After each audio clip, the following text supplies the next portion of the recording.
January 5, 1965. The temperature is below freezing. The ground is a sheet of mud and ice. The sky is the color of old concrete. And a 25-year-old Army sergeant from North Carolina is standing at the most dangerous border on the planet, making the worst decision of his life. His name is Charles Robert Jenkins. He is not a spy. He is not a hero. He is not a rebel with a cause. He is a scared man. A man who looked at his orders, looked at the jungle waiting for him in Vietnam, and made a calculation that would cost him everything. He doesn't defect with a manifesto. He doesn't defect with a plan. He defects with a canteen, a pack of cigarettes, and a desperate hope that anything is better than what's coming. He steps across the line. The snow swallows his footprints behind him, and in that single moment, two governments file him away. The United States marks him as lost. North Korea marks him as acquired.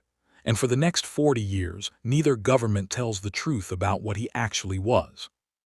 This is not a story about a traitor. This is not a story about a hero either. This is a story about what happens when a system traps a man so completely, for so long, that he becomes the only person alive who understands how the system actually works, and what both sides will do to either bury that knowledge or extract it. Stay with me, because the details are what make this terrifying. The acquisition. The North Korean State Security Department was waiting for him. That's the first detail most people miss. Jenkins didn't just wander across a border and get caught. He was observed. He was tracked. By the time his boots hit North Korean soil, there was already a file on him, already a plan for what to do with him. They didn't execute him. That's the second detail, and that matters enormously. Because in 1965, North Korea was executing people for far less than what Jenkins represented. A foreign soldier crossing the border uninvited was a provocation. It was an incident. It was exactly the kind of thing that could spiral into a diplomatic crisis or a military response. The safest move, the cleanest move, was a bullet and a shallow grave. They didn't take the safe move. They took the strategic one. Within hours of his capture, Jenkins was loaded into a truck. Canvas flaps sealed out the light. He sat handcuffed on a wooden bench, listening to the engine hum, the tires grinding over frozen roads, unable to see where he was going, unable to understand what was happening. The cold outside the truck was weather. The cold inside the destination was something else. It was policy. It was design.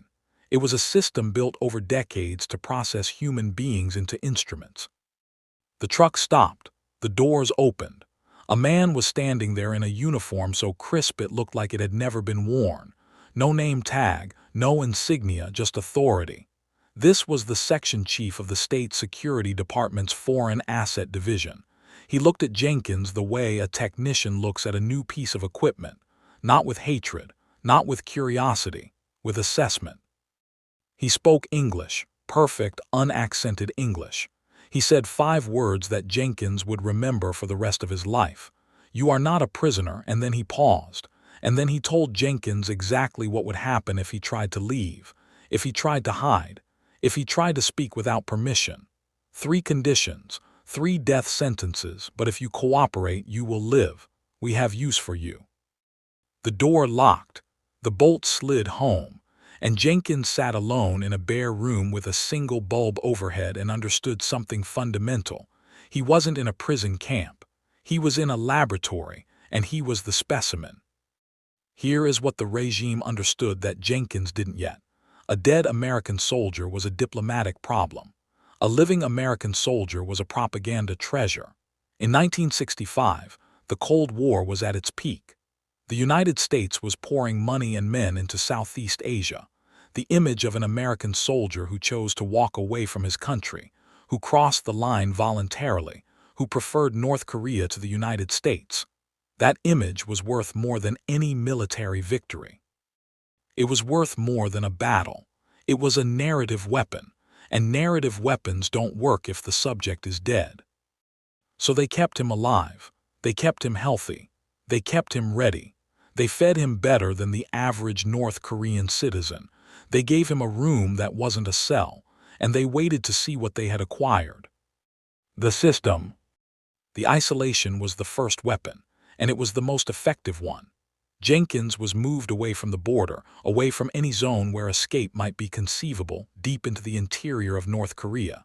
He had no contact with the outside world, no letters, no news, no radio, no knowledge of what was happening anywhere beyond the walls of his compound. The Vietnam War escalated and ended. The civil rights movement shook America. Presidents were elected and assassinated and resigned. The world changed completely. Jenkins heard none of it. He existed in a vacuum, a bubble of North Korean time where the only reality was the one the regime constructed around him. And the regime was very good at constructing reality.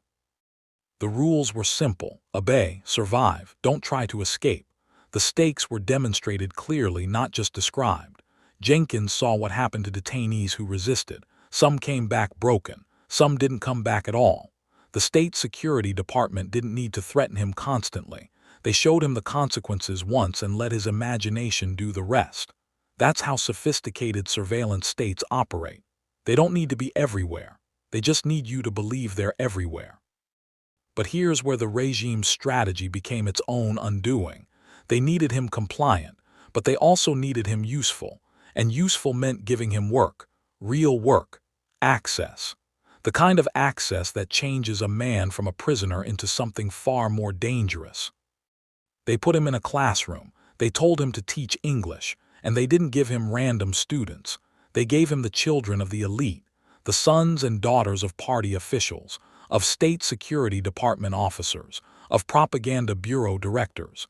These children sat in Jenkins's classroom and they did what children do everywhere. They talked. They asked questions. They repeated things their parents said at dinner. They revealed, without realizing it, the architecture of the system that held him captive. Jenkins wasn't taking notes. He wasn't running an intelligence operation. He was just paying attention. Because when you have nothing, attention is the only currency you have. And over years, over decades, the map built itself. Who held power? Who made decisions? How information moved through the hierarchy, where the leverage points were, where the vulnerabilities lived. The regime thought they were using him. They didn't understand that use is a two-way transaction. Then they put him in front of a camera, and this was their biggest mistake of all. The trophy. The propaganda bureau had a specific purpose for Charles Jenkins. They needed a face, an American face, a face that could look into a camera and say, in perfect English, with an American accent, that North Korea was right and America was wrong, that the United States was an imperial aggressor, that the North Korean system was superior, that a man who had seen both sides had chosen this one.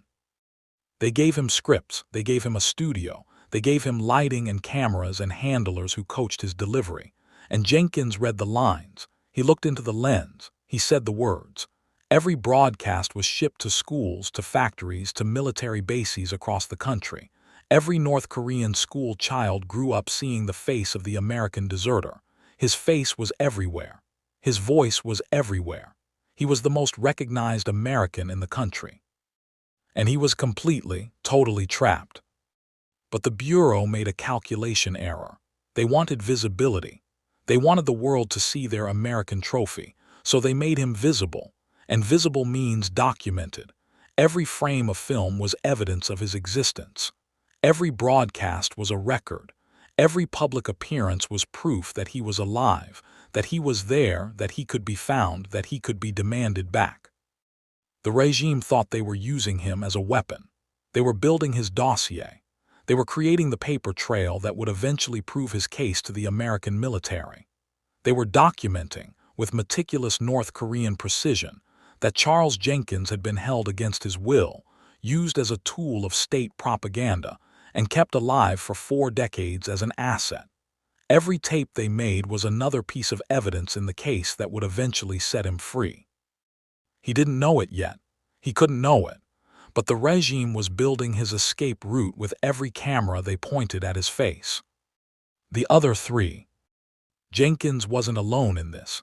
That's the detail that keeps me up at night. He wasn't the only American soldier who crossed that border. In the 1960s, 4 U.S. soldiers defected to North Korea. 4 men who stood at the same frozen line, made the same desperate calculation and stepped across. Their names were Larry Allen Abshir, James Joseph Dresnock, and Jerry Wayne Parrish, and Charles Robert Jenkins. 4 men, same choice, same system, same walls. By 2004, when Jenkins finally walked out, the other 3 were dead, all of them. They died inside North Korea. They died inside the machine. Jenkins was the only one who survived, the only one who made it out. Why? What was different about Jenkins? Was it luck? Was it personality?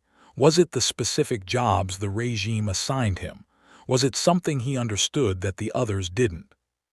The honest answer is probably a combination of all of those things, but the most important factor might be the simplest one. Jenkins made himself indispensable. He didn't resist visibly. He didn't break dramatically. He performed compliance so effectively that the regime kept giving him more access, more responsibility, more visibility. He became the face of their propaganda operation. He became the teacher of their elite children. He became so embedded in the fabric of the system that removing him would have been a disruption. The others, for various reasons, didn't achieve that same level of embeddedness. And in a system that keeps tools when they're useful and discards them when they're not, embeddedness was survival. But here's the haunting part. Being indispensable to a dictatorship comes with a cost. Every year of survival required another year of performance. Another year of reading scripts he didn't believe. Another year of shaping children into loyal citizens of a state he despised. Another year of pretending that the walls weren't there. The price of survival was participation, and Jenkins paid it every single day for 4 decades. The family. For the first 15 years, he survived alone. And then in 1980, the regime made the decision that would ultimately destroy their control over him completely. They gave him a family. Her name was Soga Hitomi. She was Japanese.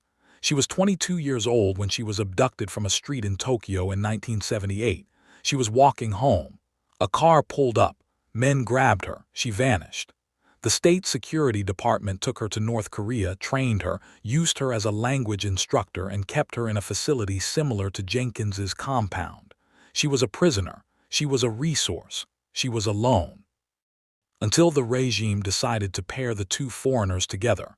Their reasoning was practical and coldly calculated. 2 isolated assets were harder to monitor than 1 unit. Pairing them created a mutual surveillance system. They would report on each other. They would keep each other compliant. They would be easier to control as a unit than as 2 separate problems. They were spectacularly wrong. Jenkins and Hitomi recognized each other immediately. Not romantically at first, as survivors. As people who understood what the other had lost, what the other was enduring, what the other carried in the silence between words. They married inside the compound, a ceremony overseen by handlers, sanctioned by the state, witnessed by no one who actually cared about either of them. They had 2 daughters, Mika and Brenda, born inside North Korea, citizens of a country they had no choice in. Daughters of a father who wasn't free, and a mother who had been stolen. The regime thought they had added weight to the anchor. They thought a family would make Jenkins more cautious, more dependent, more afraid to risk everything on an escape attempt. They were right that it made him more cautious. They were catastrophically wrong about what it made him more motivated to do. A man with nothing to lose is dangerous in unpredictable ways. He might fight. He might surrender. He might simply stop functioning. But a man with something to lose is dangerous in a very specific, very focused way. He plans, he calculates, he waits for the exact right moment, and then he moves with everything he has. Jenkins went from a man trying to survive one more day to a man trying to build a future. The target changed. The timeline changed. The motivation intensified in ways the regime had no framework to understand. Every night he tucked his daughters into bed and told them stories. Stories about America, about beaches in California, about grocery stores full of food you could actually choose, about snow that nobody was watching. Mika would ask, "Is America real?" Jenkins would say yes. Brenda would ask, "Can we go?" Jenkins would say one day. He didn't know if it was a promise or a lie, but he kept saying it, because hope was the one ration that didn't run out. The crack in the wall. The years moved the way years move inside a closed system, slowly, heavily, with a sameness that can break a person if they let it. 1985, 1990, 1995. The regime tightened through the famine years. The guards grew thinner. The food allocations shrank. Jenkins watched the system fraying at the edges. He watched the hunger in the eyes of the personnel who monitored him. He watched the ideology bend under the weight of empty stomachs, and he began to understand something important. Permanent systems aren't permanent. They just look that way from inside. By 2000, the window was becoming visible. Not open, not safe, but visible. The abduction issue between North Korea and Japan had become an international crisis. Japan was demanding answers, demanding the return of its citizens. The regime was under diplomatic pressure it hadn't anticipated. Hitomi was one of the abductees whose case was being pushed. Her name was in the files. Her family in Japan had never stopped looking. The Japanese government had never stopped asking. Jenkins saw the pressure building. He saw the leverage shifting.